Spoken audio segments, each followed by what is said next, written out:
محترم ناظرین، السلام علیکم ورحمۃ اللہ وبرکاتہ۔ آج کسی نے یہ سوال کیا ہے کہ اگر کوئی مقتدی امام کی تکبیر تحریمہ سے پہلے نیت باندھ لیتا ہے اور تکبیر کہہ کر نماز میں شامل ہو جاتا ہے تو اس کی نماز ہوگی یا نہیں ہوگی؟ تو اس کا جواب یہ ہے کہ اگر کوئی شخص امام کی تکبیر سے پہلے تکبیر کہہ کر نیت باندھ لیتا ہے تو اس کی نماز نہیں ہوگی، بلکہ ایسے شخص کو چاہیے کہ وہ دوبارہ سے تکبیر کہے امام کی تکبیر کے بعد، یعنی اپنی نماز کو ختم کرے اور پھر اس کے بعد میں، چونکہ اس کی نماز شروع ہی نہیں ہوئی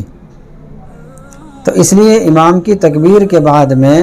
وہ تکبیر کہہ کر نماز میں شامل ہو۔ بعض لوگ ایسا کرتے ہیں، جیسے ہی اقامت ہوتی ہے تو فوراً ہی نماز میں شامل ہو جاتے ہیں اور تکبیر کہہ کر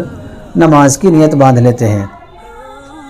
اور امام اس کے بعد میں تکبیر کہتا ہے تو یہ لوگ امام کی تکبیر سے پہلے نماز میں شامل ہو جاتے ہیں اور یہ سمجھتے ہیں ہم نے ٹھیک کیا،